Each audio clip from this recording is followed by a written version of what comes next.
Pardon? In the John Carter books, people didn't wear a lot of clothes. Anyway, but there was semis and big trucks and vans going back and forth constantly with the different people, and it was kind of exciting to see that. One of the characters came over, stopped, he was still in his makeup. He looked exactly like the devil, and it almost scared me. I thought I was going to ask. Dead serious, it was that good. So, for what it's worth, let's look for that on there, and that's what I was standing up here to try to tell you. Okay, thank you. Thinking about sort of alternatives to Mars as the next step. One of them is the deep sea.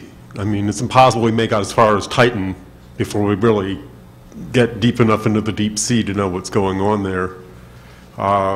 Then space colonies, a la O'Neill colonies.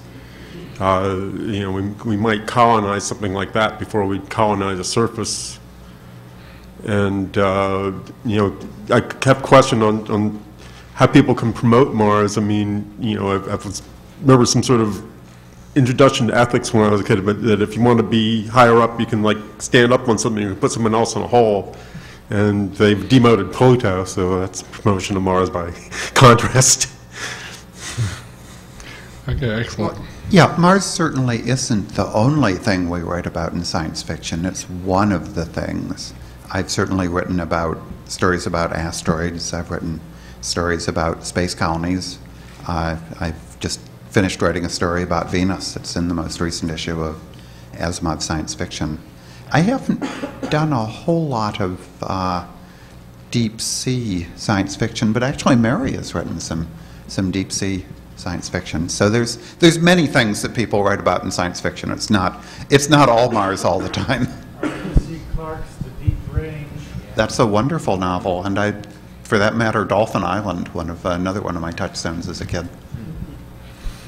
I was talking to Mary at lunch today, and after coming to this conference, something from way back in the filing cabinets in my brain popped forward, and that was, I think, my first science fiction book I ever read, and I can't imagine why it hasn't been mentioned here already. I read it in 1955 or 56 when I was in probably second grade, and that was Miss Pickerel Goes to Mars. And I don't know if anyone else here is. Oh, good, another one. But the question, since this is a question-oriented panel, is, are people writing for the very young reader? You know, because well-written literature directed at a very young age, and here it would be second, third grade level, somewhere in there. Is anyone writing science fiction at that level? And there we go. Well, this is Exploring Mars, the colouring book, so this is as young as you can get. I mean, you could give this to a 6-month-old with a crayon and they'd probably have a work of art on your hands. But a good question. Who would like to answer that about writing for young readers about Mars? I wish I could. And in your list of touchstones for young readers, don't forget The Mushroom Planet, The Wonderful Voyage to the Mushroom Planet. I don't think any of us up here actually are writers for young readers or young adults. I have a cousin who writes for young readers, writes for young adults as well. Although her books for young adults, some of them are science fiction, but her books for the very young readers are not science fiction. But I agree with you. I think that really is something that we should be doing, something that we should be trying to inspire the next generation. Marianne Dyson, who's a pretty well-known hard science and hard science fiction writer. What was I about to say? Before you said Marianne Dyson, I was about to say something. And what was it?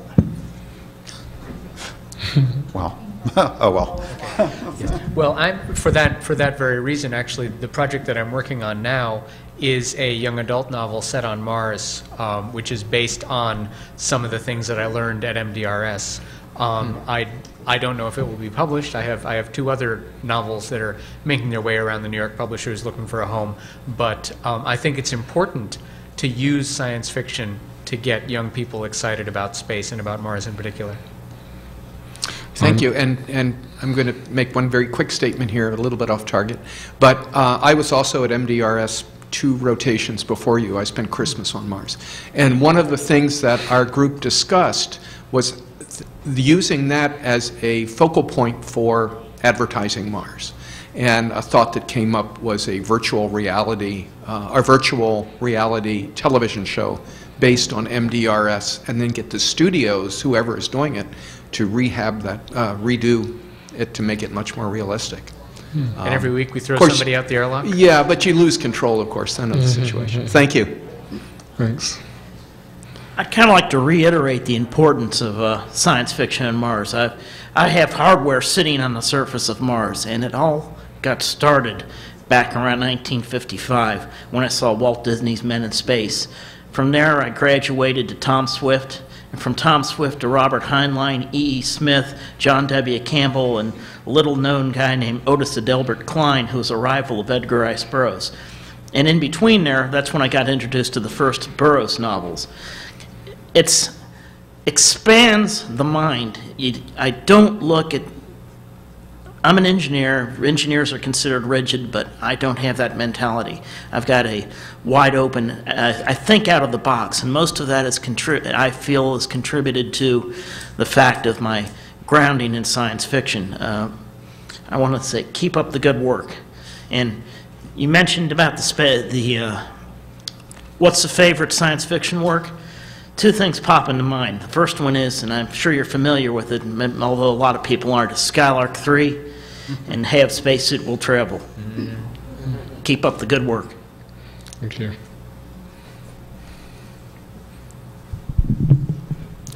Somebody mentioned earlier that we probably wouldn't be on the moon if it weren't for the Russians. Here's a plot. Construct a fictional situation in which the Taliban is establishing a base on Mars. That'll turn around the program immediately. Wow. It's an interesting plot line, huh? Wow. Let me just comment on that, because that idea did cross my mind. Actually, it was in 2002. I wrote under a pseudonym a story for the supermarket newspaper, as the National Enquirer. Yeah. Yeah. Okay, Osama bin Laden found on Mars, and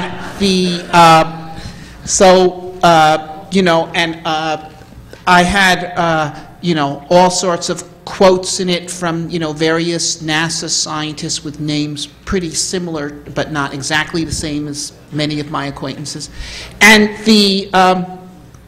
then of course denials from the stuffed shirt bureaucrats. We are absolutely not prepared to confirm or deny that at this time, and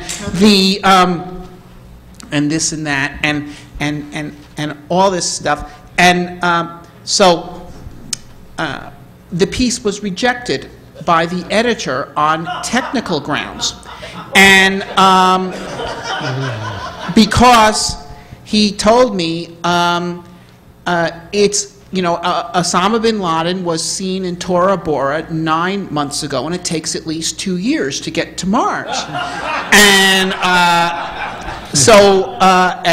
said, no, you can get to Mars in 6 months. He said, no, I've read a lot about this, and it takes 2 years to get to Mars, and we have to run things with a certain level of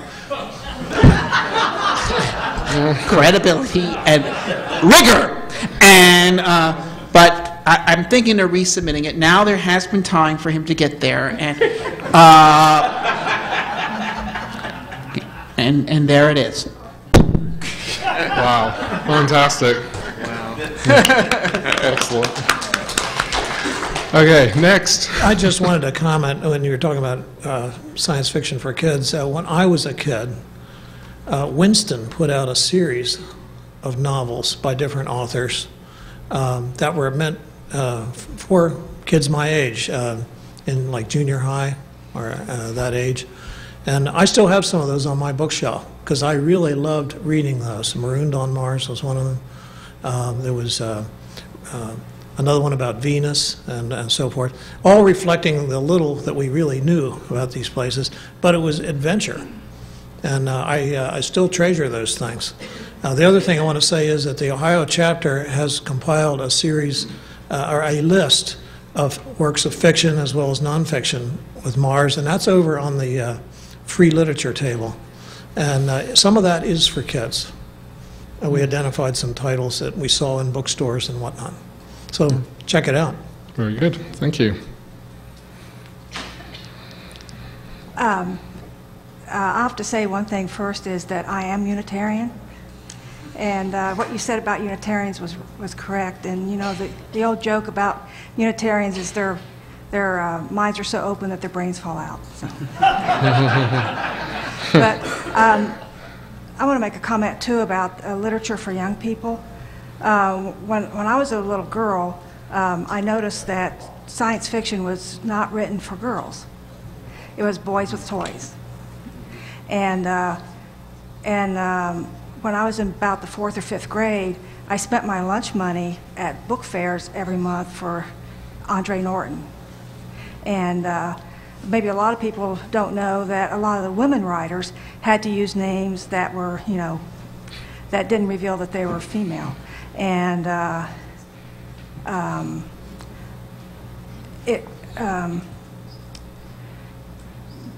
everyone here probably has read a lot of science fiction. I mean, we're all interested in science and we're all interested in literature, just some of the books that you've mentioned. When years ago, I was doing graduate work at Wright State, and I wanted to do my, well, we had to have an author in a literary period, and I wanted to do Tolkien, and that wasn't allowed. So I chose Milton, so I agree with you about Paradise Lost. So. For a long time, it seems to me like science fiction does not get a lot of credibility outside of the people who actually read it, I mean, as literature. Now, have you found that that has changed over the years? And it has more credibility, and it's taken seriously besides just the fans of science fiction. Mary's the professor. Yeah, you know, when I was first was looking for a job out of graduate school, my dissertation was covertly on science fiction, but what I did is I took a whole bunch of speculative stuff by literary writers and did a thesis, and I called it something else, like The Literature of Paranoia or something like that. It was really science fiction. So when I was looking for jobs, I went to, I believe, the University of Pittsburgh, and they, you know, there's these old guys sitting around, you know, looking at me, sort of glowering at me, and they said, well, you know, if you had complete carte blanche as to what, you know, to invent a course, what would you like to teach? And I said, I'd like to teach a course in science fiction. And they said, well, what would you include in the course? And I started naming things, and I also named Paradise Lost. The chairman of the department got up, walked out of the room, and slammed the door. That was then. The last time I was at the conference in the Fantastic in Florida, I looked around and I realized that at least there, everybody there was open to science fiction. Well, not everybody, 80% of them were open to science fiction, and I thought, we won, by God. We outlived them. Okay. Thank you.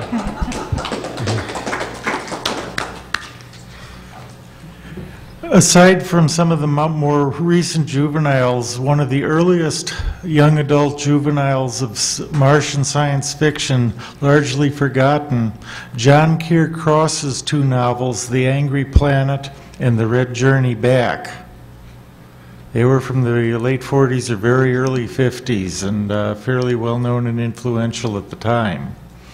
And also, though not from the normal science fiction community, C.S. Lewis is out